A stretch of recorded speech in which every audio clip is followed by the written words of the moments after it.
I'm delighted to introduce Dr. Phil Evans from Leicester, who will be giving us a fascinating talk, I'm sure, on multi-messenger astronomy, which is one of the big hot topics in astronomy at the moment. So fantastic way to introduce it.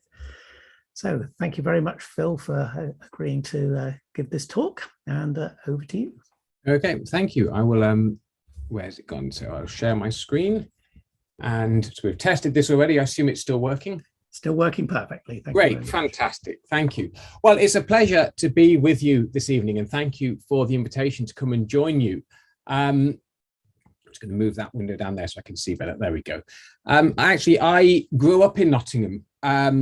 So if I had been able to come and join you, it would have been sort of slightly revisiting familiar haunts. My parents still live in Carlton. I feel like I left a bit of a train of devastation behind me in Nottingham. Those of you sort of a bit older than me who've lived there in Nottingham all the time might remember Peel Street Hospital, which is where I was actually born, and it closed down shortly after, which I try to believe is complete coincidence. But I realized that my secondary school, Gedling School, has also since closed down as well. And actually the hall of residence I was in as an undergraduate student at Keele University has since been knocked down. And I'm starting to worry that it's something personal.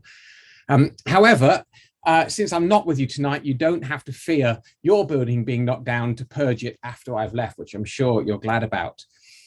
So I'm going to talk to you tonight, as Julian has mentioned, about this exciting new field of multi-messenger astronomy, which you can think of as astronomy without light. And I'm going to spend a bit of time in the build-up getting to that and introducing some concepts. But if you think about astronomy for a second, we've spent most of our life, most of the history of humankind studying the cosmos by basically getting light from the stars, from space, and observing it, normally, in fact, until very recently, with our eyes.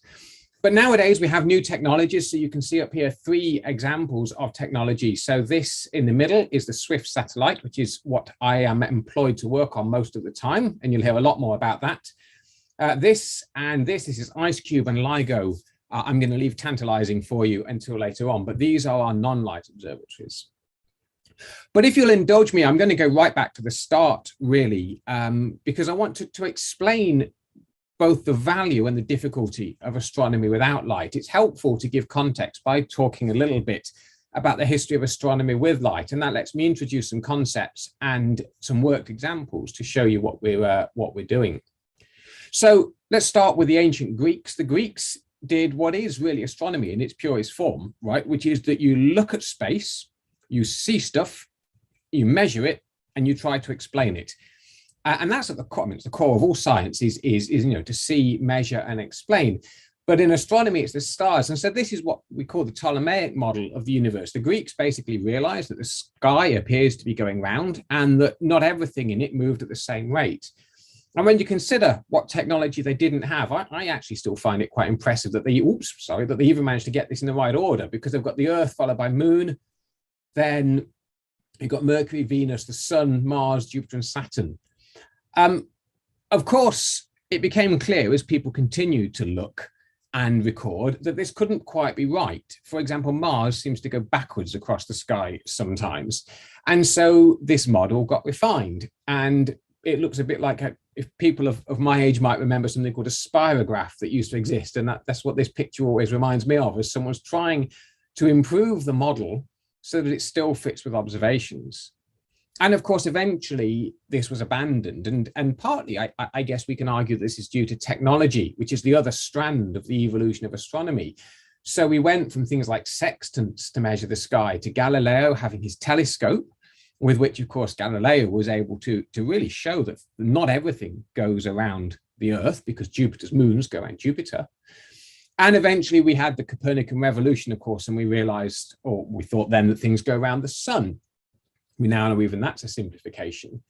And Newton, famous inventor of various things, such as the Newtonian telescope, and of course the cat flap, but also particularly, well, he didn't invent gravity, but the discoverer of gravity. And this is a key link in this chain, because it's not just observing and seeing, but also explaining. And Newton's models of gravity were able to be demonstrated. It affects us on Earth. We can see why apples fall off trees. because of gravity, but that same physics actually explains the observations of the stars and the sun and the planets. So if you'll allow me to move from the real to the fantasy for just a moment, Starfleet Academy in San Francisco, when it turns up in a few centuries' time, has the motto Ex Astra Scientia, which is Latin, I believe, for from the stars knowledge. I think that's a very good way to sum up what we do. I want to come back to Newton for a minute, however, because Newton is a really good starting point for astronomy beyond light, because actually I want to start not just with light, but expanding our understanding of light. So Newton showed, and I'm sure you've all done this yourselves, that if you break white light through a prism, you get a rainbow effect. But what we now know is that this light, this light that we can see and we call red, orange, yellow, green, blue, indigo, violet, Richard of York gave battle in vain about 2 miles that way from where I live, actually. But this bit of light here is a tiny, tiny, tiny, tiny fraction of what light actually is. I'm going to talk about light as if it's a wave, because it's the most appropriate way of thinking about light for most of the purposes that I'm going to show you. So we're not doing quantum mechanics today, but basically this is called a logarithmic scale, right? So each of these units along here, this is not getting bigger or smaller by 1, but by a factor of 10. So here we've got the wavelength is 100 meters. That's the distance between successive peaks of your light wave. Then 10 meters, 1 meter, 0.1 meters, 0.01, and so on. So light covers about what we call 15 orders of magnitude, a range of what's 15? 1,000 billion in wavelength. And what we can see with our eyes is this tiny, tiny bit of it. And for most of human history, therefore, astronomy has not just been astronomy with light, but it's been astronomy with, a minuscule fraction of light. And it's only in the last just over 100 years, I guess, that we have developed the technology that allows us to receive other light from the space. And every time we open up a new domain to look at, every time we manage to detect light at a different wavelength we've not looked at before, we learn something new, and it really challenges and changes our understanding, not just of space, but of physics as a whole. So this is an entirely arbitrary selection of demonstrations. But when we were able to study radio waves, the Crab Nebula was found to be the host to some rapid, very, very regular pulse of radio waves, which led to the discovery of pulsars by Jocelyn Bell Burnell. For infrared through ultraviolet, I thought I'd show the same galaxy. This is the Andromeda Galaxy, Earth's nearest major galaxy neighbor. And you can see in the optical light, we have all these dark tunnels where you can't see much, these dark lanes. But when you look in infrared, these are really, really bright. And so we're able to probe and study. This is dust emission, but we're able to probe and study what's going on. In ultraviolet, you're seeing something different again. We're learning now about hot and violently energetic stars. And actually, this is not to scale, but this is an X-ray image that I made a few years ago of the center, showing again a different picture, each successive wavelength revealing something new and different. X-rays also uncover things like these interacting binaries, these complicated systems which have much energetic processes going on. And then you get up to gamma rays, and we have things like gamma ray bursts, which you're going to hear more about in a second.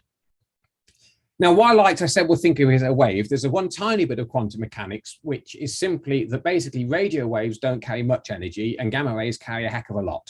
That's it for that. Okay, it's not quite it for quantum mechanics today. Nearly that's it for quantum mechanics. But the point is, when you see radio waves, they could be produced by almost any phenomenon. But in order to produce gamma rays, you've got to have something energetic going on. So there's something even just from what you're seeing that can tell you a little bit about the object you're seeing. The other thing that's hindered our development of our understanding in this area is the atmosphere. Now, I will hear nothing against the atmosphere. It's extremely helpful, and I'm very grateful to it for its existence, making life possible.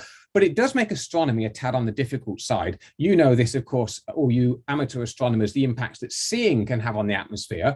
But of course, it also blocks a whole lot of stuff out. So if you want to do anything like ultraviolet or X-ray or gamma ray astronomy, you have to get above the atmosphere and into space. And so these fields are comparatively new. And often what I personally at least think is very useful to be able to do when, especially when studying something new, is get optical data on it, because optical astronomy is the thing that we have the most experience in. A child can go outside, look at the sky and say sun, moon, star, obviously not all at the same time, but that is, as you'll see in a minute from gamma ray bursts, that is more than gamma ray astronomers were able to do in the 1960s. We take for granted how much information we know from optical data because it's just part of our consciousness. So if we can bring that expertise to bear on these new wavelengths and other fields, it's very powerful. So I'm going to talk about gamma ray bursts for a little bit, because these are actually really important for this multi-messenger astronomy, astronomy without light, but also explaining a bit of the history of gamma ray bursts helps you to understand both the challenges and the scientific interest of some of the new areas that we're looking at. So the discovery of gamma ray bursts takes us back to the 1960s. It was the height of the Cold War, and there had been a nuclear test ban treaty agreed as the Soviet Union and America finally realized that maybe setting off nukes all the time wasn't the greatest thing to be doing. But of course, neither side actually trusted the other to keep it. And the Soviet Union, we often forget this because America got to the moon first, but the Soviet Union were winning the space race for quite a while.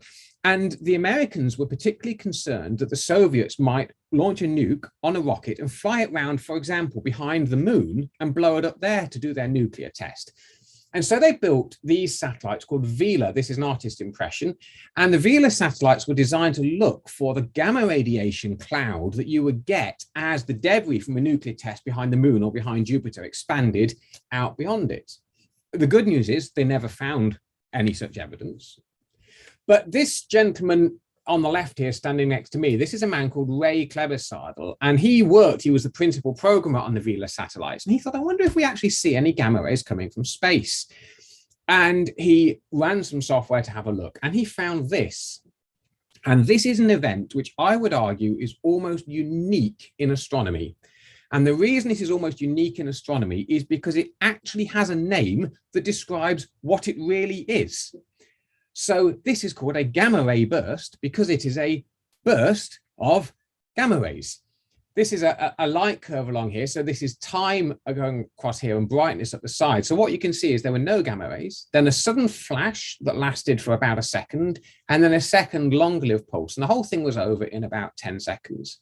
And this was called GRB, for gamma ray burst, and I'll use GRB a lot without meaning to in future because it's a standard shortened form, but GRB 670702 because it was detected on 1967, July the 2nd. Well, what was it? And this is where I say we have a problem and why we were nowhere near as good even at gamma ray astronomy as a child is at optical astronomy, because we couldn't even say if it was from the sun, from the moon, from a star. The Vela satellites essentially had no localization capability. They could say, this is a gamma, I've seen some gamma rays. They couldn't tell you where it was coming from. And the problem with that is, first of all, you've got no constraints on your imagination. I mean, literally, it could be anything possible. And the second thing is, therefore, people can theorize anything possible and will do. So this gamma ray burst that was discovered in 1967 was published by Ray in 1971. And in the 20 years after that, between 71 and 1991, there were more than 100 models for gamma ray bursts published in the scientific literature. If you're bored, there is a review paper by Robert Nemirov published in the early 1990s, and it's called something like A Century of Gamma Ray Burst Models, and it collects them all together and describes them. So what do we do? How do we overcome this? Well, what we do is we innovate, we design new technology so that we can take better measurements, just like has happened throughout the history of astronomy. And in the early 90s, Compton Gamma Ray Observatory was launched. This was one of NASA's great observatories. This is an actual photograph of it being deployed by the space shuttle. So here is the arm that's just released the satellite. You can see the back of the shuttle there. You can even see the Earth, which you'll notice is not flat, in the background. And Compton up here had a number of instruments, but the ones I want to draw your attention to is this thing on the corner here. There are actually 8 of them, 4 on each corner. And these are called BATSI, or the Burst and Transient Survey Experiment. And these were designed to look for gamma ray bursts. And they were designed so that gamma ray bursts should be detected by more than one, should be seen by more than one of these. And by comparing the strength of the signal in each of them, they could work out roughly where the gamma ray bursts are coming from. I say roughly, Batsy positions were about as accurate well, what we call the position error was about the size of 6 full moons. So what I mean by that is Compton could say there was a gamma ray burst over there, and there would be a circle on the sky 6 times the area of the full moon, which is still actually pretty big and far too big for us to be able to tell exactly where the gamma rays came from, but still informative. So this is a plot on the sky of where all of the 2,704 gamma ray bursts Compton saw in its life were actually detected. And you can see they're coming from all over the sky. So the vast majority of those 100 models that are being proposed all fell flat on the ground straight away. This is not the sun, because they'd all be on one place on this grid. This is not the solar system, because they'll all be along one sort of, where's my mouse gone? One sort of line on this grid. It's not coming from our galaxy, or at least not from the main bulk of the galaxy, because again, that would be a line all along the middle. Actually, either, for you to be seeing this homogeneous pattern, either gamma ray bursts are coming from the halo around our galaxy, or they're coming from the distant universe, because to first order, the universe looks the same in all directions at large distances. And there was an argument about this again, because the data didn't allow us to say for certain. The argument about this raged for a long time. There was even something called the Great Debate was staged and so on. But really, we just need better data, more innovation to be able to answer it. Now, before I move on to that, I just want to tell you one other important Compton result we're going to come back to, a Batsy result, which is that it measured the duration of the gamma ray burst in a self-consistent way. And this is a bar chart effectively showing how long the gamma ray burst lasted for and how many there were at each length. And you can see they look like there's 2 sets. There's one group that lasts about 2 seconds or less, and one group that lasts more than 2 seconds, not to 1,000 seconds or so. And we call these, strangely enough, short gamma ray bursts and long gamma ray bursts. And I invite you to hold that thought for a little bit. So we've detected gamma ray bursts now. We've localized them in the vaguest possible use of the term. We know they're coming from all over the sky. We want to do better. And this is the point where if I were with you in person, I would be standing in front of the screen and making a shadow puppet, because new technology allowed us to do just that. This is a satellite called BeppoSat. It was a Dutch-Italian satellite, and one of the instruments on it, the wide field camera, has something called a coded mask. Now, if you want to detect gamma ray bursts, we don't know where they're going to come from. We've just shown it could be anywhere on the sky. So you need to be able to look at a lot of the sky at once to hope to catch one. We know from Batsy that roughly 2 gamma ray bursts every day are visible from Earth, for like 10 seconds each, typically. So you've got to be able to look at a lot of the sky at once, but also to locate fairly accurately where the gamma rays came from. And so what Compton does is it uses what Batsy does is it uses shadow puppets. So if I were with you in your normal meeting, I would move in front of the projector and do something like this with my hands, and you would see allegedly the pattern of a butterfly on the screen in a shadow behind me. And the thing is, if you know exactly the shape that I've made my hands into, and you measure exactly the shape of the shadow, and you know the distance between my hands and the shadow, with a little bit of maths, you could work out the direction the light is coming from to cast that shape of shadow. And that is basically how what's called a coded mask works. You stick a load of lead tiles on your satellite in a pattern that you decide, that you know, and then behind them, you put a whole lot, you put a bit of a gap, and then you put a whole lot of gamma ray detectors. And so when a gamma ray burst goes off, the light gets blocked. The gamma rays get blocked by the lead, but get through where there's no lead, you get a shadow. And by doing that math, you can work out reasonably accurately where the gamma ray burst has come from. I say reasonably accurately, for those of you who do measurements, the WFC, the wide field camera on BeppoSat, had an accuracy of about 3 arc minutes. That is, for those who don't do measurements, that's roughly speaking a pinhead at arm's length. So if you held a pin up to the sky at arm's length, then BeppoSat could tell you where a gamma ray burst was sort of behind that pinhead level of accuracy. So in 1997, on February the 28th, BeppoSat detected a gamma ray burst. The data were downlinked to the ground. The gamma ray burst was found. BeppoSat had other instruments on board, and it was told to turn around and point those other instruments at the location, the pinhead at arm's length, from which the gamma ray bursts seem to have come. And the reason for this is that we expected there to be something called an afterglow, That is, if you fire a whole lot of gamma rays out into space in some way, space isn't actually empty. Those gamma rays ought to heat up whatever it is that's around the thing that went off as a gamma ray burst that we don't know about. And that should give off a glow of energy as it's heated up and cools down. And this is exactly what was seen. So 8 hours after the gamma ray burst was detected, the X-ray telescope on board BeppoSat started taking data, and it found this brand new bright source up here, which then faded away over the coming days, got much fainter. This was able to now be quite a lot more accurate, about a factor of 3 more accurate than the position that came from the coded mask.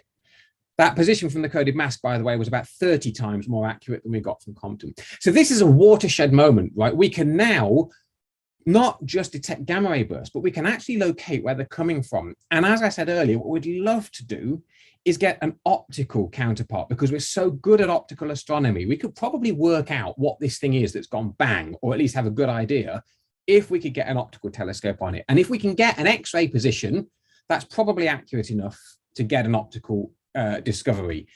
And indeed, that happened not very much later than that. In May of the same year, BeppoSat detected a gamma ray burst. A bit later, we got an X-ray position, and then we got an optical position. And not just an optical position, not just did we find the source in optical light, but we could take a spectrum of it. Now, this is where a little bit of quantum mechanics has to come back in again. But basically, a spectrum is like firing light through a prism, like Newton did, just more accurately and with greater measurement quality. And this is a spectrum that was taken of the galaxy that the gamma ray burst went off in. And for various reasons, we know that these spikes here are caused by changes in the structure of an oxygen atom and of a neon atom that have been caused by collisions in the galaxy. So this is quantum mechanics tells us that these lines, these spikes we see here, should occur at specific wavelengths. This one should occur at 3,727 angstroms, but you can see it didn't. It actually occurred at 6,900 angstroms. Now, this is because of something called the Doppler effect that you may have heard of, you may be familiar with. I'm going to explain it briefly. For those of you who know all about it, feel free to let your attention wander for a few minutes.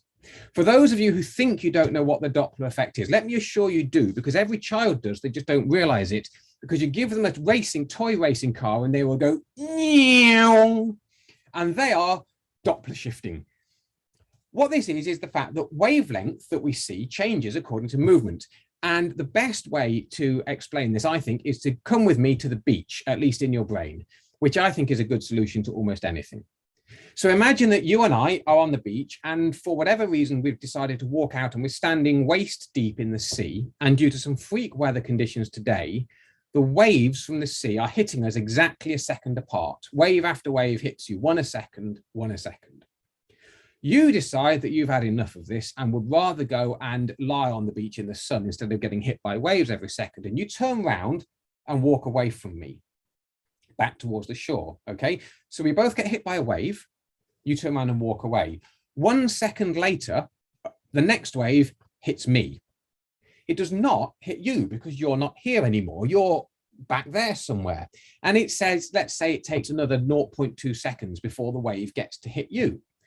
Now, I would tell you still that waves are arriving every second, but you would say, no, they're not.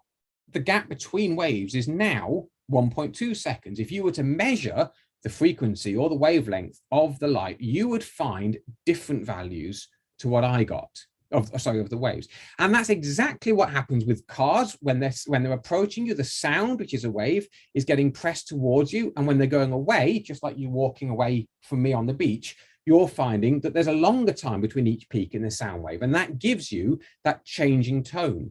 And it's the same with the universe. With light has exactly the same thing. And the universe is expanding. So everything is running away from us. So this galaxy is moving away from us sufficiently fast that the light waves, if you like, are effectively getting stretched out. We are measuring a different wavelength to light that we would measure if we were sitting inside that galaxy. And that's why we get this line in the wrong place. But from that, we can work out what's called its redshift, how much it's shifted. And from that, we can work out how far away it is. Now, distance in space is horrendously complicated because it's changing all the time. And exactly what do you define as distance? I use a number which actually is perhaps bigger than makes sense in most contexts, but it's called luminosity distance. And it's essentially effectively how far it is given how bright it appeared to us. And this thing was, in that measurement, was 17 billion light years away. In real terms, this is about halfway across the universe, okay, at a redshift of nearly 0.1. Now, this measurement is groundbreaking because this basically rules out almost everything that anybody thought gamma rays could be, okay? If we are detecting this much gamma ray energy, this much brightness, this much power from something halfway across the universe, the only things that can be causing it are incredibly powerful phenomena. And at this point, I think pretty much everyone accepted that what we must be seeing must be related to the deaths of massive stars. And this was actually confirmed less than a year later. Again, Beppo Sachs found a gamma ray burst, this one's called JRB 98/45. But this time, again, we've got a good position. We've got optical telescopes on it. But the gamma ray burst, which is just here, did not get fainter like it should have done. It kept getting brighter. And suddenly we realized it was actually evolving into a supernova. And supernovae are the deaths of massive stars. So finally, we've actually got a conclusive proof of what is going on when we see a gamma ray burst. We're seeing stars exploding. It's the explosive deaths of stars. And this has come about because we've been able to develop new technology to get better measurements so that we can then start gathering data at lots of different wavelengths, but particularly getting optical data so that we can bring all of our knowledge that we have from that field to bear. I should mention that the way we understand gamma ray bursts now is even from a massive star exploding, they're too energetic. It's not possible to get that amount of energy out in all directions. So instead, what we believe is happening is that there are what are called jets coming out. So now are like pencil-like beams of light coming out the top and bottom of the exploding star. And if that jet is pointing at Earth, we see the gamma ray burst. So this is fantastic news, but there's an awful lot of problems in the detail. We don't know much about the nature of the gamma ray burst, about the jets. We know that they seem to occur when some stars explode, but we've got one supernova measurement so far. That doesn't tell you very much about the conditions needed to get a gamma ray burst as opposed to just a supernova. There's all sorts of physics that we don't understand. And also, everything I've just said is only true of long gamma ray bursts. At this point in time, no afterglow has been found for short gamma ray bursts. For short gamma ray bursts, all we have is the relatively poor positions that you get from the gamma ray telescopes. So what do? We innovate, we build and we generate to get new technology, new measurements, and along came Swift. Swift is named after the bird of Swift because swifts catch insects on the fly. Swift catches gamma ray bursts on the fly. And this is the satellite, this was launched in 2004. I joined the team in the middle of 2006. So this is what I spend most of my time working on. And Swift has a lot of really awesome features.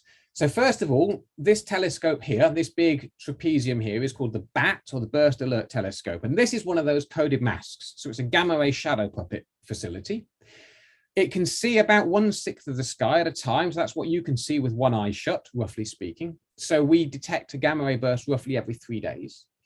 And it can locate, like Beppo Sachs, it can locate gamma ray bursts to an accuracy of 3 arc minutes. So that's a pinhead at arm's length. But what's really special about Swift is, first of all, the computer on board is capable of working out when it's seen a gamma ray burst. It can work that out for itself. It can work out for itself where the gamma ray burst is. It can also, and I'm not 100% sure if this is still unique. I think as I speak now, it is still unique. It certainly was at the time of launch.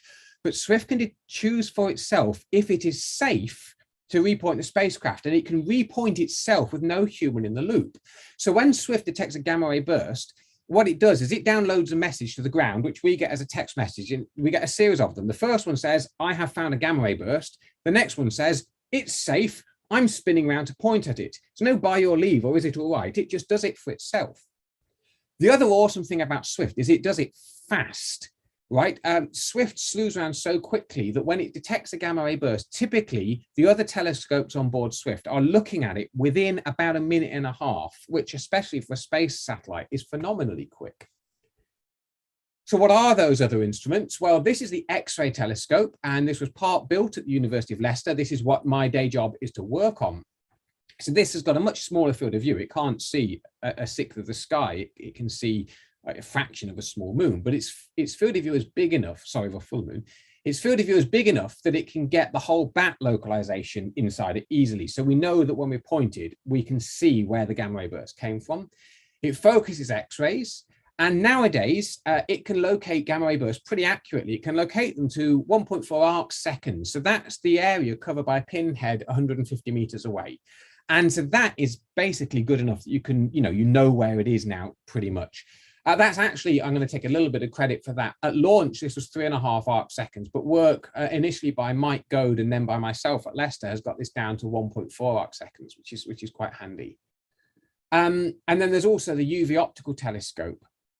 And this has a smaller field of view again, but big enough to cover the whole bat area. And it has 6 different colors it can observe in. And if it detects gamma ray bursts, they are really well located. This is, an optical telescope. So it detects a pinhead at 400 meters is its accuracy, so half an arc second.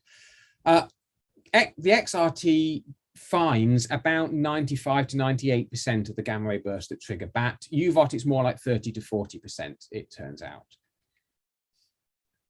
So over time, this has been, Swift is now 17 years old actually, but by being fast, Swift can do an awful lot. We're not waiting 8 hours to get positions now. We're waiting 60 seconds.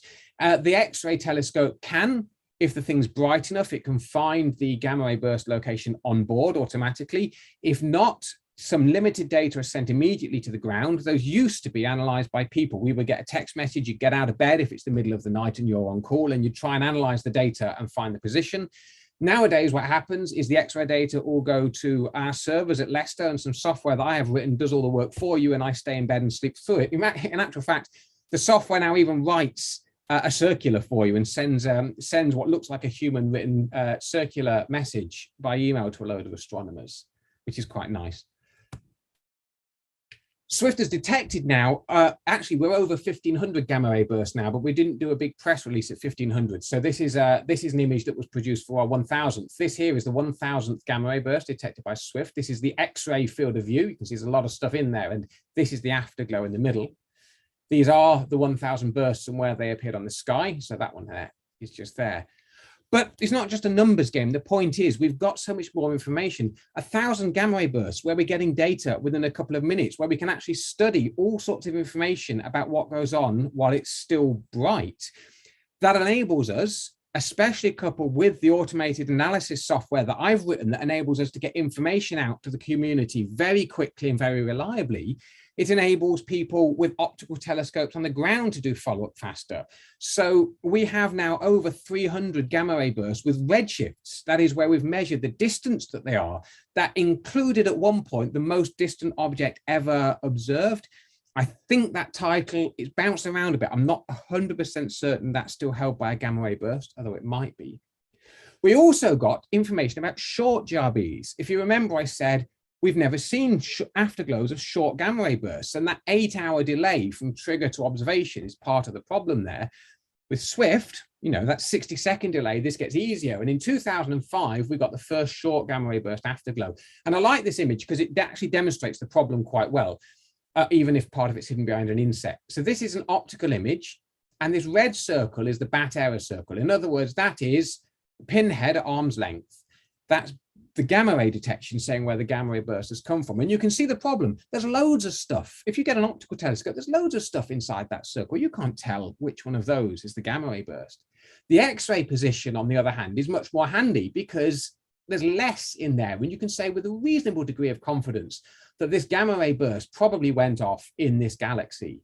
And actually, this was in the early days of Swift. If this exact gamma ray burst went off now, this circle would be about 2.5 times smaller because of the developments that we've made.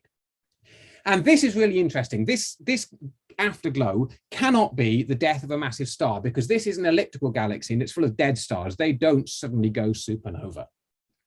And actually, subsequently, short gamma ray bursts detected by Swift have been found to occur in basically every type of galaxy.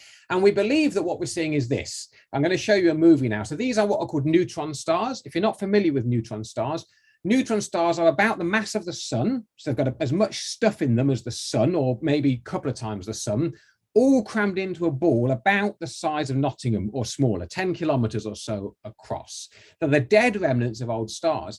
And if you have two of them in close orbit, they will spiral into each other because of giving off something called gravitational waves, which you're going to hear more about in a second. And when they do that, they'll tear each other apart, but collapse down in the middle to a black hole. And you may get this short-lived burst, this jet coming off the top there. This is a very stylized animation. And if that jet's pointing towards Earth, you see a short gamma ray burst. Or at least that's the idea, but it's an idea that's very, very difficult to actually prove because these things are sufficiently far away. We can't see the neutron stars until such time as they coalesce. So you're probably thinking at this point, yeah, this is meant to be a talk about astronomy without light, and all you're doing is talking about astronomy with light. I am, and for three reasons. The first is because I want to demonstrate to you the process by which astronomy evolves, that we take measurements, we have questions that we can't explain with our new measurements. So we innovate and build new technology to address those questions. And when we do that, we learn new things.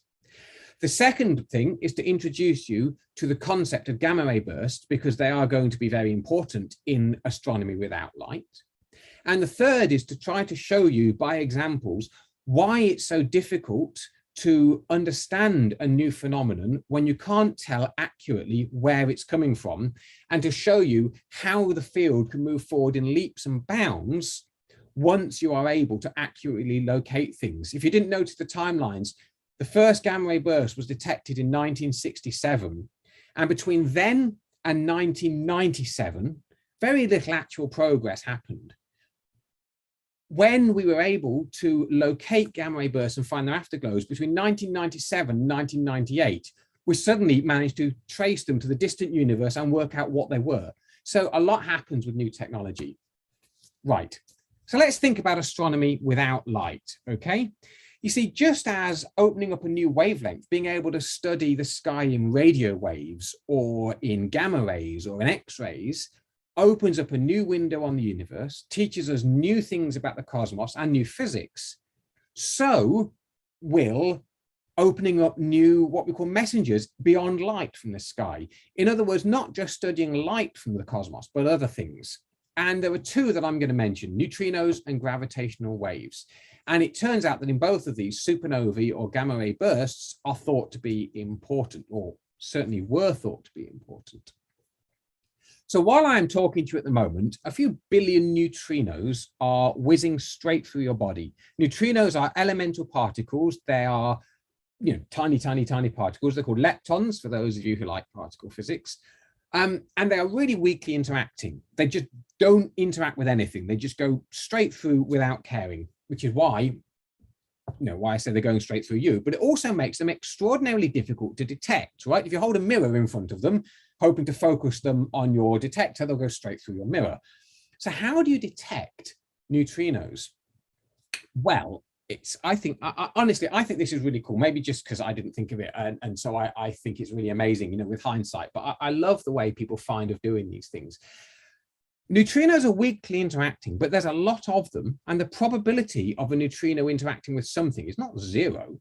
So every now and then a neutrino, this is a very simplified example, a neutrino can hit an atom of some kind and you get a particle cascade, but ultimately you get something called a muon. And that muon is traveling very, very quickly. Now, if that happens not in a vacuum, let's say that happens in the Earth, this muon can actually be traveling faster than light. Nothing can go faster than light in a vacuum, but you can go faster than light in the Earth.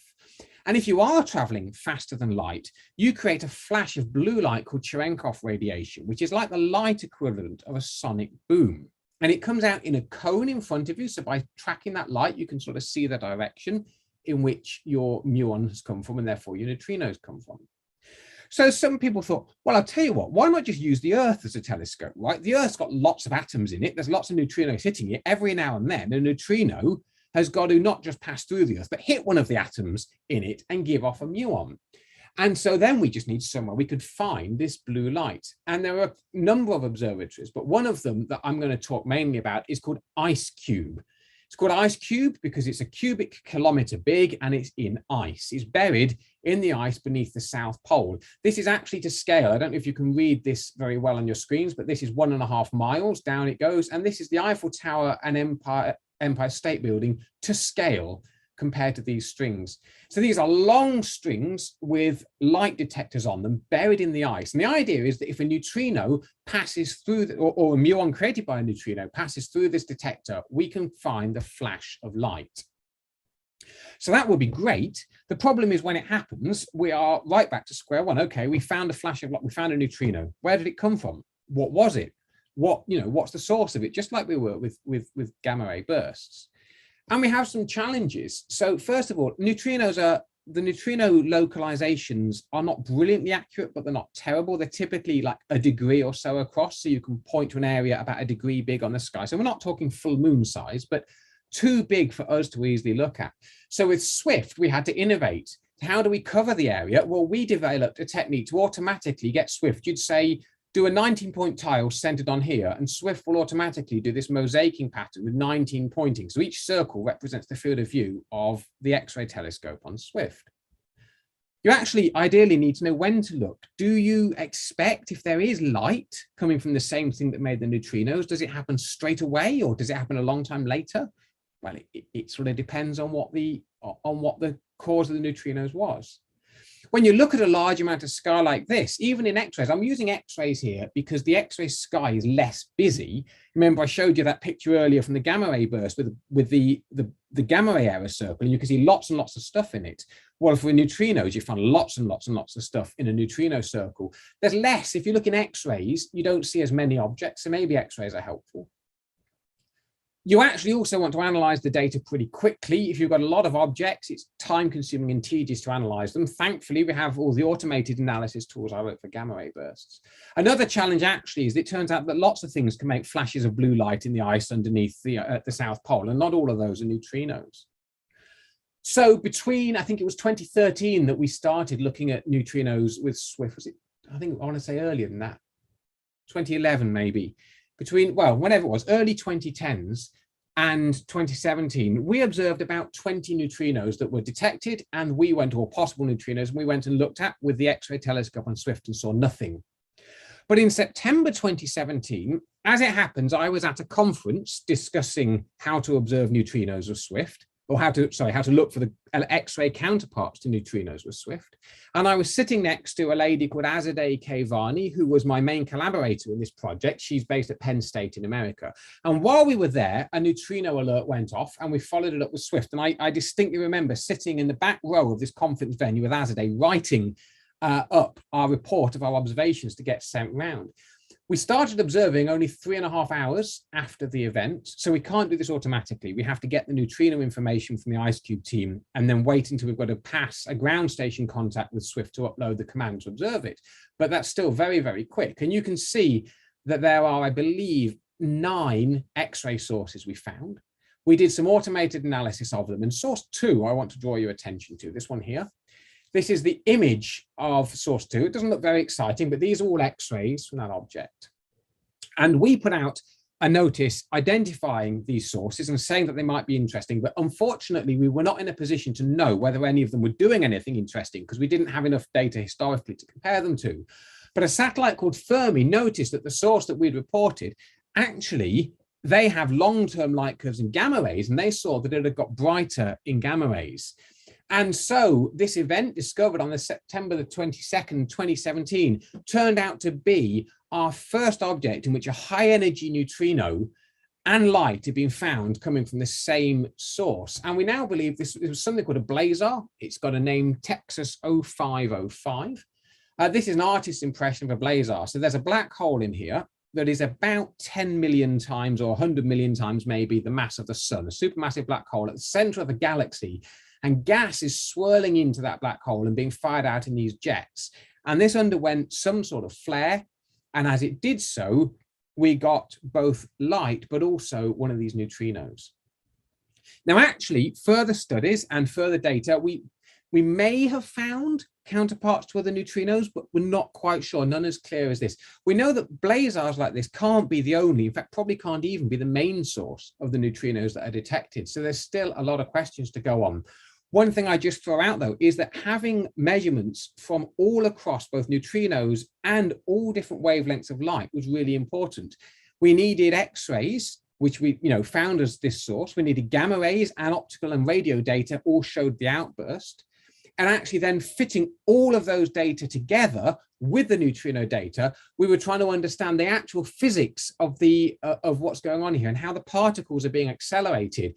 And actually, it turns out that there were two possible models, both of which fitted the data fine until you put the X-ray data from Swift in, and that one actually showed that only one of those models worked. So that was quite a nice result.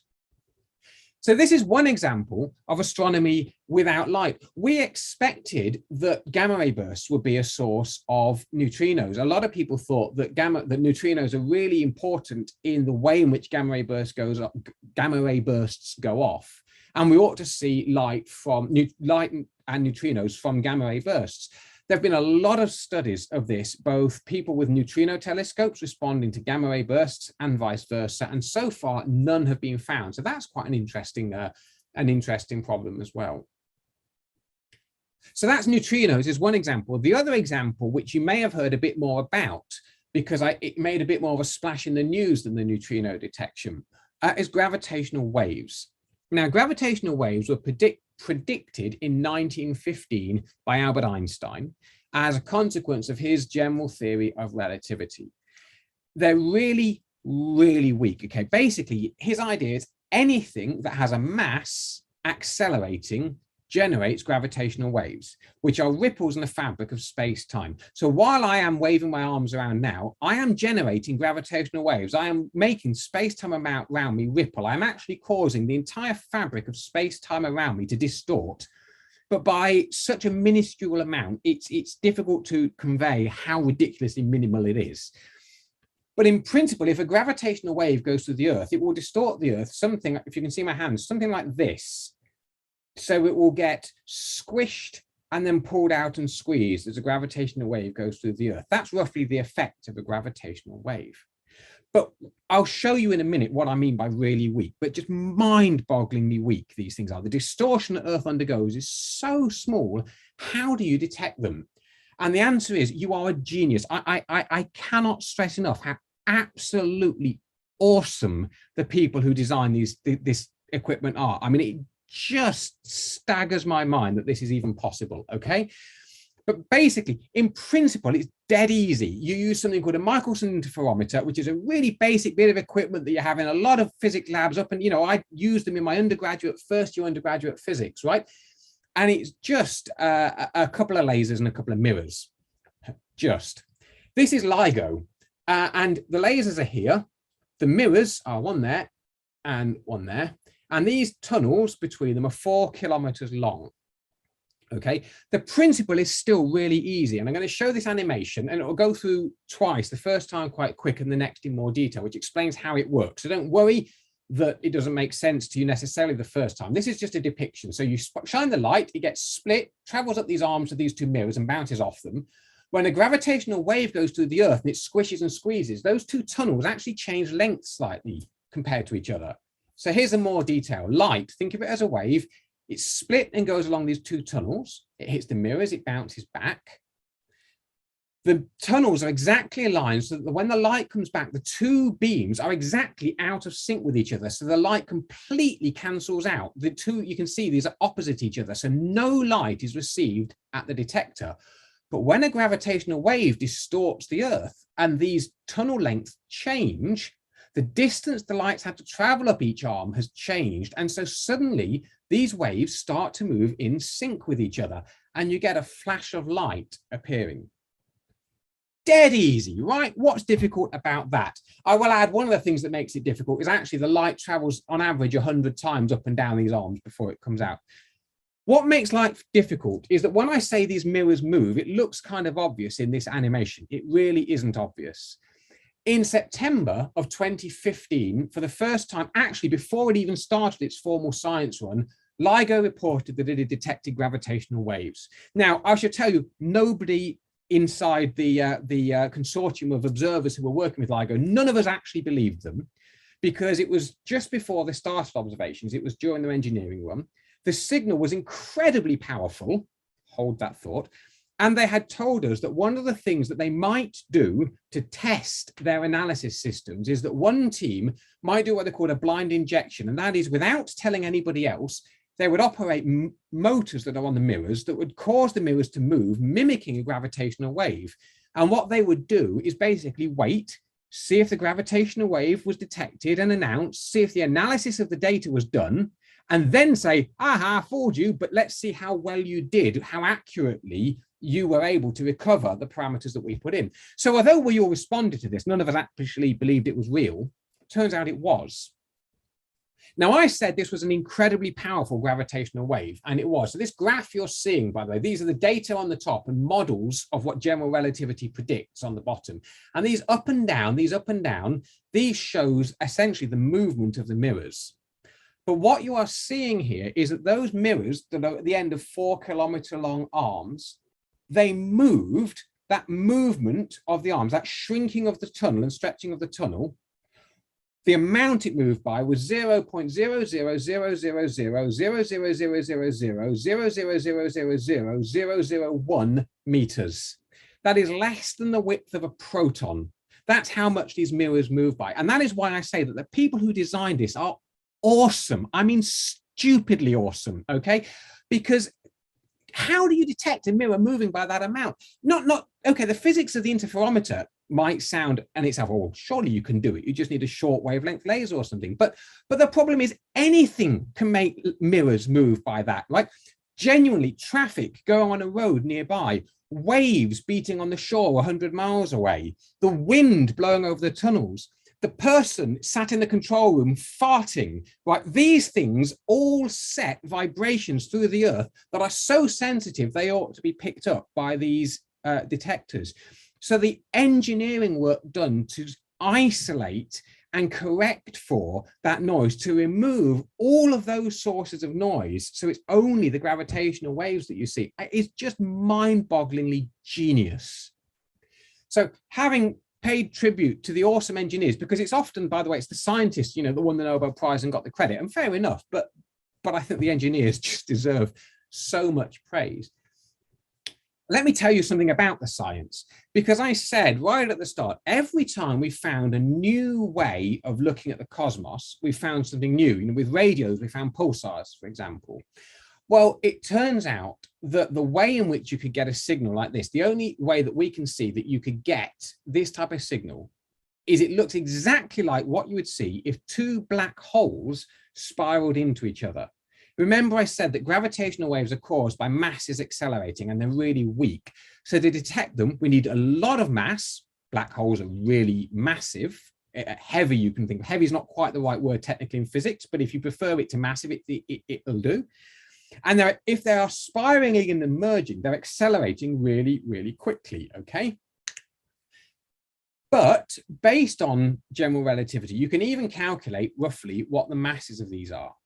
Now, we know of two types of black hole, possibly three types, but basically the ones that are stellar mass, so they are of the typical masses of stars, and the ones that are a lot bigger, supermassive black holes. There might be some called intermediate mass black holes, but basically we can class them all together as less than, you know, sort of about the mass of stars, or at least 1,000 times the mass of stars.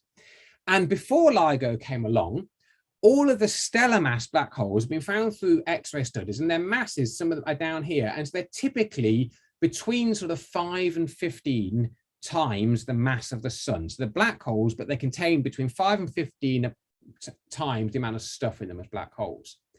This first detection by LIGO was a 29 solar mass black hole and a 35 solar mass black hole combining together to make something just over 60 solar masses. If you're wondering about the maths, by the way, why they're less, 3 solar masses worth of energy was radiated away as gravitational waves, which is why that plus that doesn't equal that. These circles are big because they're showing the uncertainties in the measurements. We don't know exactly the size of them. So the very first thing that happened when we were able to detect gravitational waves from space was that we discovered that black holes existed in a mass regime we'd never seen before. This plot is a few years old now. You can see the most recent one is 2017. I haven't updated this plot because the latest one, LIGO has since detected loads of merging black holes. And the plot, to me, it's got so much on it now, I find it a little bit harder to draw out that comparison that I wanted to do, which is why I haven't updated it. So as I said, not surprisingly, this won the Nobel Prize for Physics for 3 white men. And I just want to pay tribute, not just to these guys who had the idea and did all the work, but everyone in the LIGO team and the engineers particular who made it happen. Well, this is great and exciting, and it's helpful that actually from general relativity, we can know a bit about these just from the gravitational waves. But wouldn't it be nice, just with everything I've said so far, to actually measure light coming from a gravitational wave event? Well, if you thought gamma ray bursts were difficult, gravitational waves really take the biscuit. This is what we call the sky map of that first gravitational wave event. So this sphere here, well, this oblate blob is the whole sky. This black banana, I call this the gravitational wave banana. LIGO told us the gravitational wave occurred somewhere inside that banana. For comparison, the full moon is about the size of the loop at the top of that little H there. So if you thought Batsy positions, I said, weren't good enough for gamma ray bursts that were 5 or 6 times the size of the full moon, this is horrendous. To give comparison, Swift's bat can observe 1/6 of the sky. This is where Swift was looking. This red blob was where Swift was looking at the time, gazing keenly in the wrong direction. These yellow and cyan circles are areas where Swift can't point because they're too close to the sun and the moon. You will find, and this happens so often it's annoying, that while the bat field of view is loads bigger than the sun avoidance region, it seems to me that it's much more common for a gravitational wave event to occur in the sun avoidance region than it is for it to occur in the bat field of view. So for us to try, say with Swift, to look for X-rays from a gamma ray, from a gravitational wave event, we would take thousands, tens of thousands of different locations we'd have to point at to cover this whole banana, and that's just not viable. Luckily, we don't have to, because gravitational waves are really weak. So even when you get something like black holes coalescing with each other, LIGO can't detect them if they're a long way away. So at this point in time, when this happened in 2015, LIGO could only detect them if they were within a few hundred megaparsecs of Earth. That's a few hundred million light years. And we know that if these are black holes or neutron stars coalescing, black holes and neutron stars that come from stars, they should be in galaxies.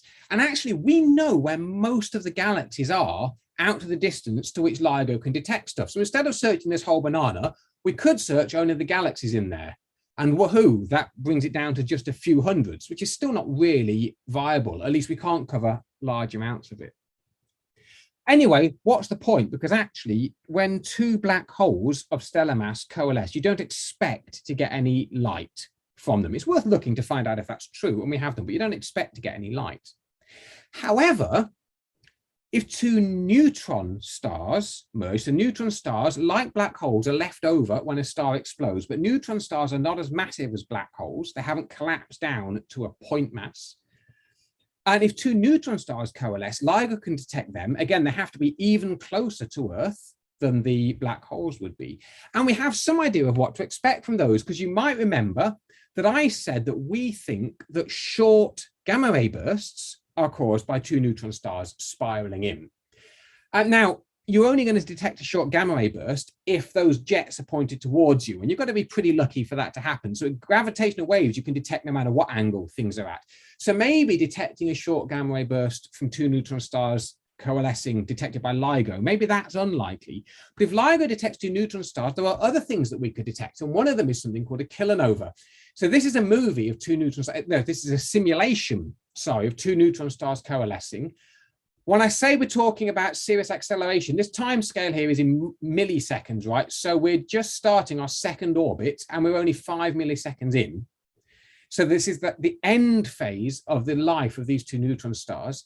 And over these last few orbits, they get so close to each other that they start to tear each other apart.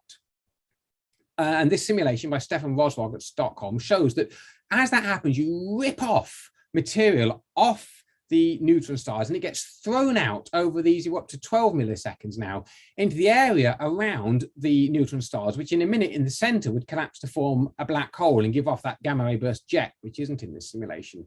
But this cloud of material should also be giving off light. And it's called a kilonova or a macronova or a mergenova, depending on if you're a VHS or Betamax user.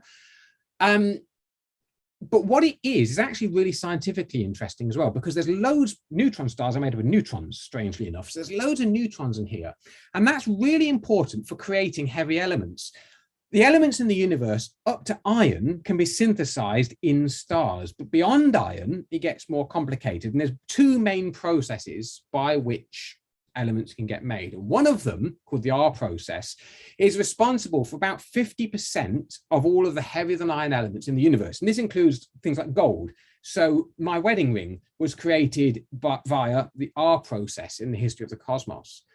And no one knows for sure where the R process happens, but this is a prime site for it. So it's long been argued that two merging neutron stars could give off, in this cloud of material, nucleosynthesis, R process nucleosynthesis, making things like lead and zinc and iron and other very, very heavy chemical elements. And as that goes on, and because of the nuclear decay that's involved, that should give an infrared glow, which is what we call this kilonova or macronova or whatever. And of course, we also might see a gamma ray burst. Well, on the 17th of August 2017, which you might note is just 5 weeks before that first neutrino detection that I mentioned, the universe loves to pile things up. On the 17th of August 2017, LIGO detected what looked like two neutron stars. Unfortunately, there was a glitch in the data, so their automated analysis wasn't very helpful. It said it's somewhere in the sky. There were 4 dead zones. I can explain those later if you want, but basically their error map was it's somewhere in the sky.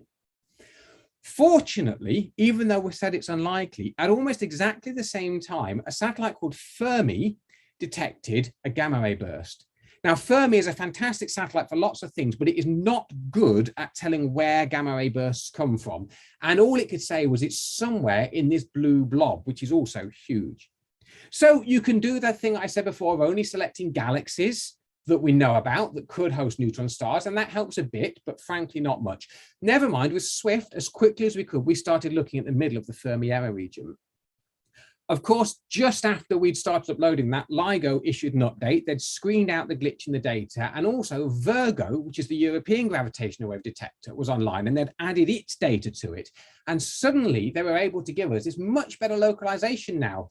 I say much better, I mean, you know, by normal astronomy terms, this is still awful, but much better for gravitational wave astronomy, more of a cucumber now than a gravitational wave banana. And if you only select galaxies in there, actually, this is starting to get really manageable. And this is the point at which I have horrible flashbacks and you know, regrets and wishes, because if we had just believed this information and we just let the software that I had written to tell Swift where to point run, I think Swift could have been pointing at what turned out to be the right place about 3 hours before anybody else could even get their telescopes in the right direction, because they were waiting for sunset. As it was, we didn't believe this, because actually up to now, almost every time LIGO had issued a gravitational wave alert, they'd issued a position, and then about 12 hours later, they're going, sorry, we've redone the analysis, and it's jumped to the side a bit.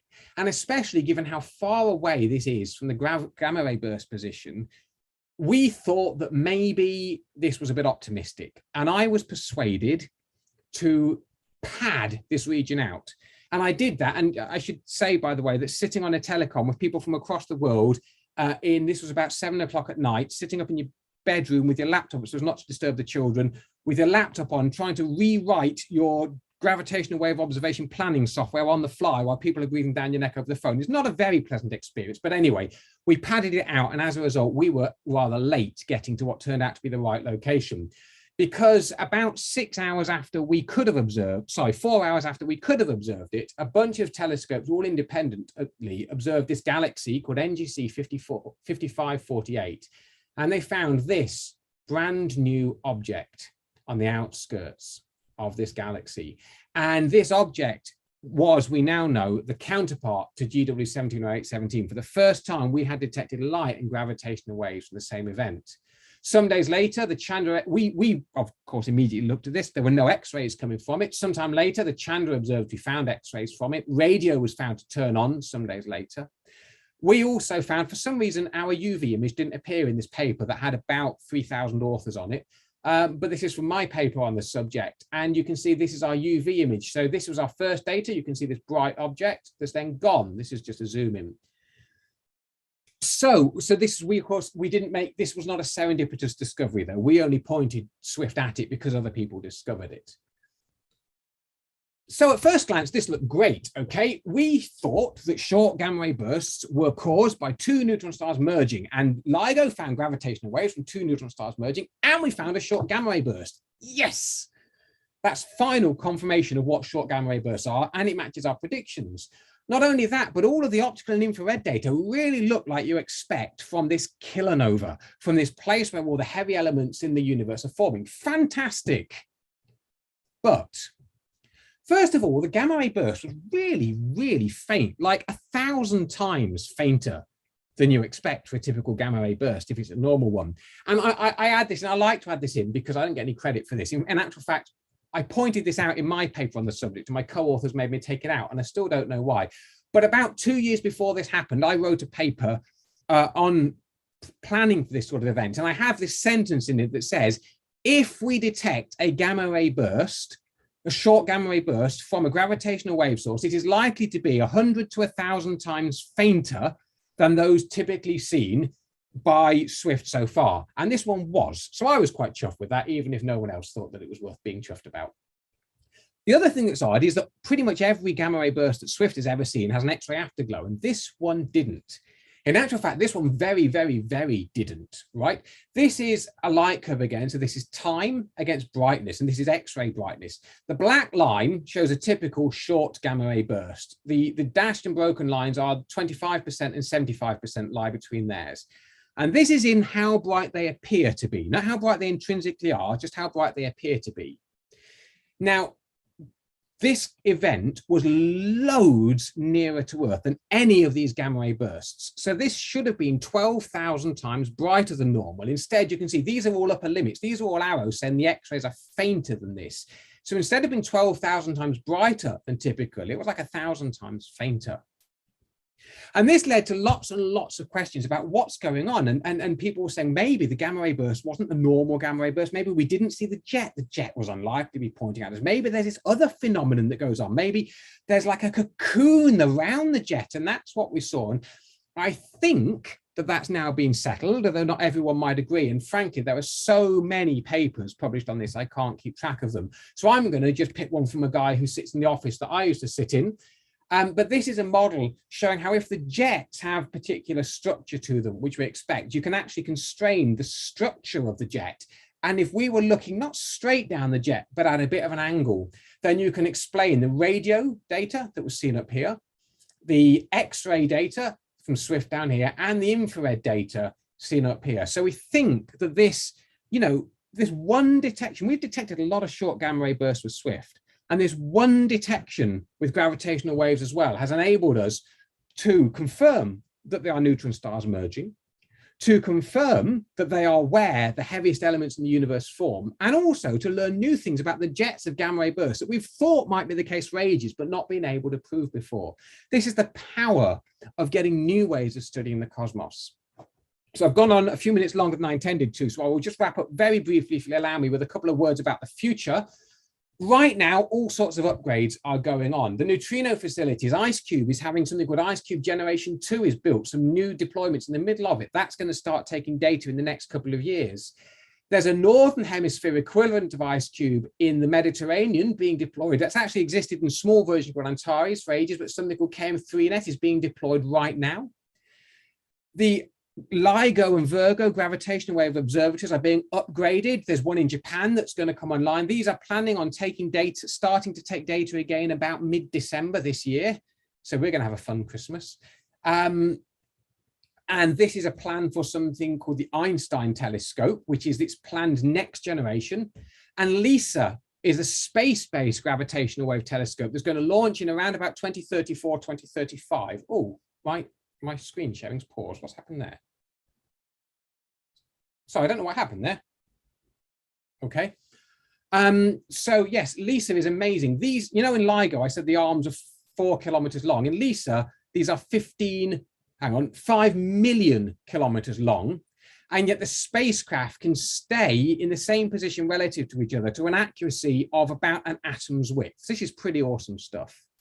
We've got new technology coming along in space as well. SFOM and the Einstein probe are due for launch next year. These are new satellites with special wide field X-ray cameras that should be very good at follow-up. And then around about the same time as LISA, Athena is a new generation X-ray telescope that will do very high resolution X-ray data. This is what I spend 30% of my time working on now. And just in the next couple of years is going to come on this fantastic ground-based telescope named after Vera Rubin, who discovered dark matter, discovered the evidence for dark matter. And this is going to find something like 10 million transient events a night in the optical. So this is also going to be really powerful for finding new phenomena, new events that we haven't seen before, and combining the data from all of these facilities. Now we have light from radio right through to gamma rays. And we have these completely new messengers like neutrinos and gravitational waves. So we really are at the dawn of a new era of astronomy beyond light. It's very exciting to be part of. So my apologies, I timed this to be an hour and I think I've been a little bit over. So sorry about that, but I will stop talking there and happy to take any questions. Well, thank you very much, Phil. That was a fantastic talk. So thank you. It's great you got carried away to go on for a few more minutes. Great. If people out there in YouTube land have got any questions, then please do put them in the chat. Meanwhile, while people are thinking about that, I've got one. Mm-hmm. How did you get it down from 3 arc seconds to 1.4 arc seconds without going up there with a big spanner? Software is the answer. So you probably know this, but for the sake of others who don't, actually working out where you're pointing something in itself is not that easy. You know, a satellite, you can measure from the gyroscopes, but not that accurately. So you may have noticed in fact, you can even see it on there. On the X-ray telescope is the one on the left on that image on your screen at the moment. And you can see there's 2 little telescopes on the side of it. And they're called star trackers. So they're not particularly good. They're pretty low quality telescopes, but they can tell, you know, they basically can image the stars in front of Swift, and then you match those to star catalogs and can work out where you're pointing. And the star tracker is not very good. What we worked out you could do is you've got this UV optical telescope, which is actually a very good telescope sat next to you. So if you can work out rather more accurately than was actually measured, unfortunately, on the optical bench before launch, but if you can work out exactly the relative alignment of those 2 telescopes, then you can effectively use the UV optical telescope as a star tracker. So you recorrect where you're pointing using UVOT. Oh, very clever. Okay. So most of that 1.5 arc seconds error comes from how accurately we can't measure their relative pointings, if you see what I mean. Right. Yes, I see. Yeah. Okay, we've got some questions coming in. Okay, let's see. So Stuart says, what happens when black hole event horizons combine? Is that the merger event? Yes, effectively. I mean, what's inside a black hole's event horizon is something that's in the realms of highly complicated mathematical theoretical physics. So essentially, yes, what we mean is that the event horizon of one has passed inside the event horizon of another. So in one sense, all that happens is that your black hole gets bigger, gets more massive. You don't expect in most cases to see much unless they're really, really massive and have got lots of stuff around them that then gets affected by it. So basically what happens is you get gravitational waves and then you get a bigger black hole. Then shuts up, presumably. Yes. Yeah, normally. But it does lose mass. If you know E equals mc squared is this famous equation, it tells you that you can convert mass into energy, and the amount of energy is mass times the speed of light squared. So when those first 2 ones merged, The final black hole weighed 3 times the mass of the sun less than the two of them put together. And that 3 times the mass of the sun was all used in energy, making space-time ripple.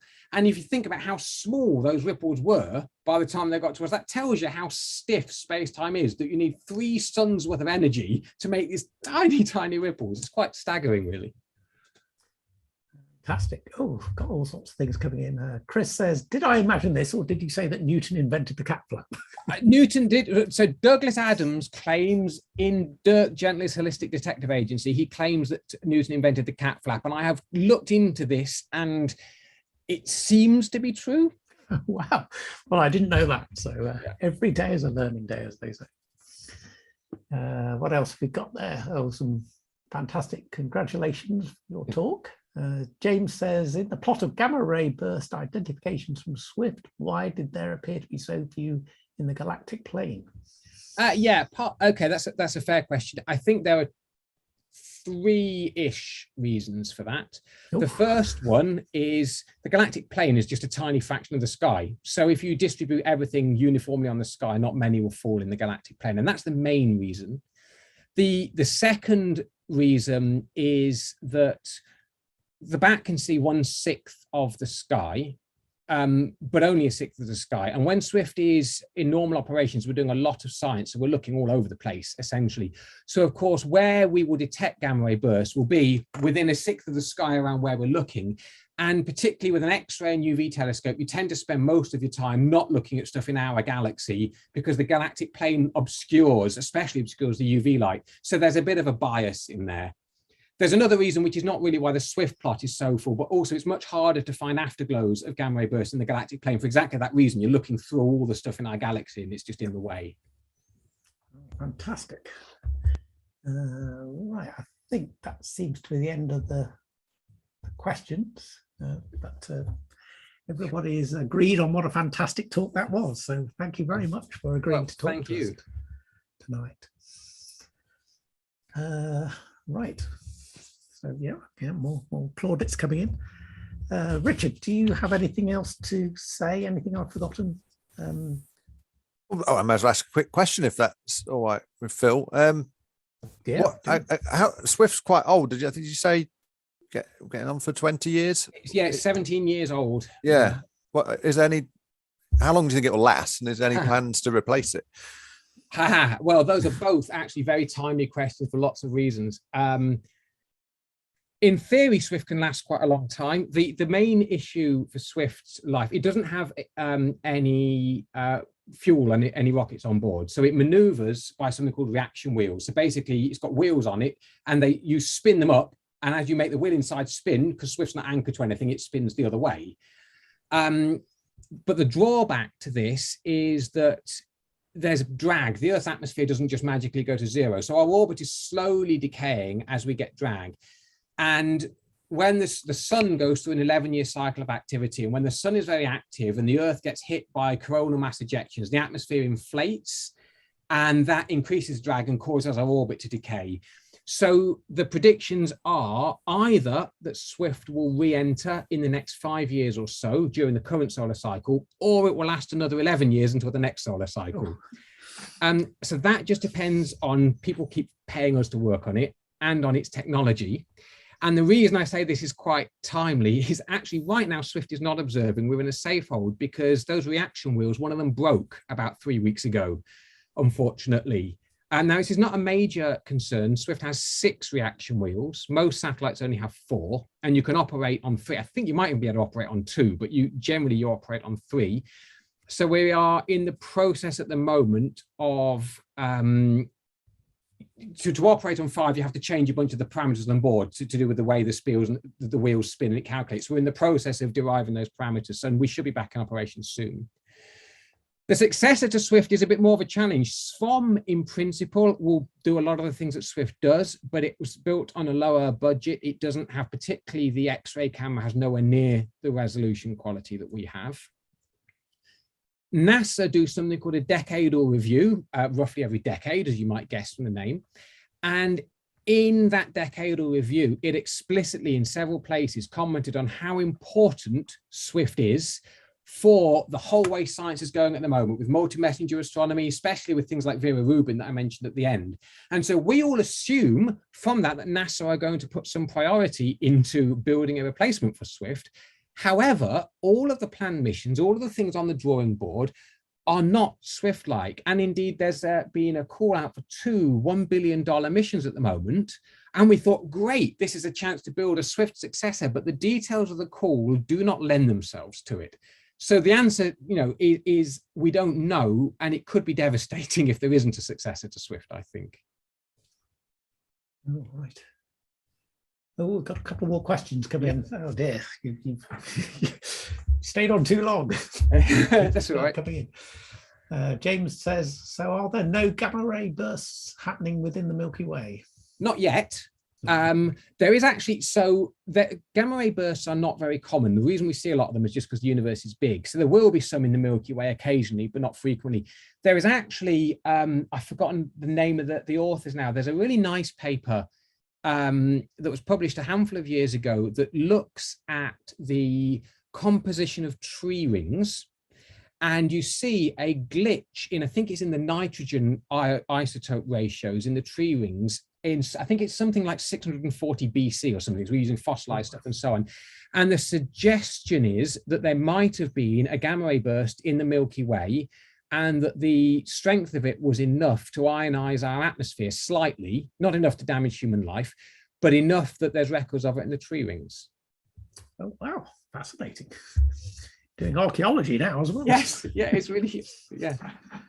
I think, there's another two questions that are probably related. It says, did you say that stuff, brackets muons, travel faster than light inside the Earth? And can you explain the Cherenkov radiation?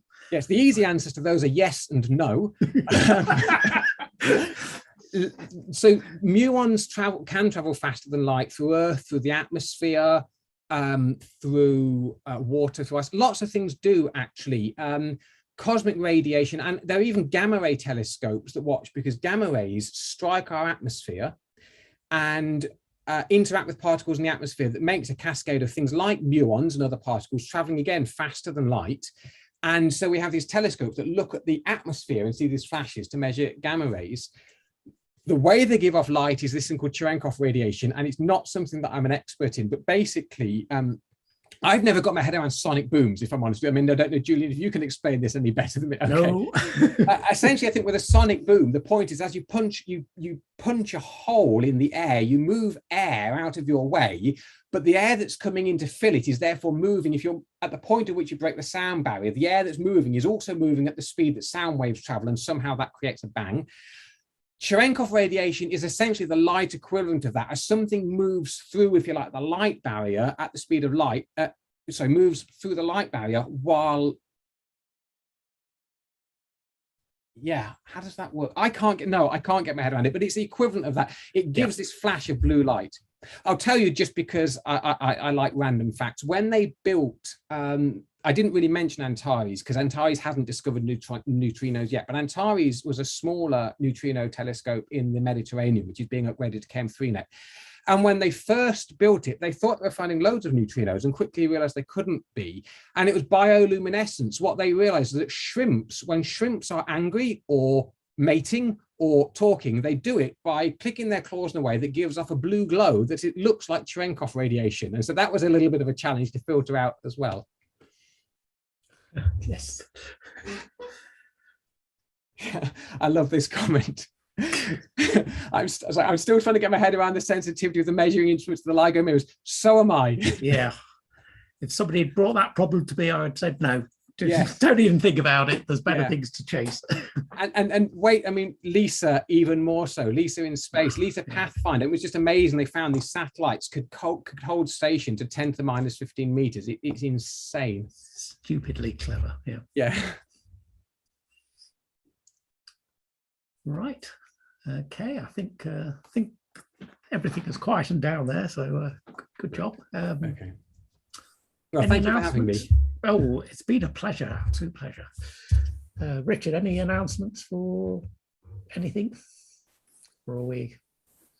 Just put up the forthcoming meeting. I think doing the next meeting at Plumtree, Thursday the 17th of February. So I don't know what you're planning to do on.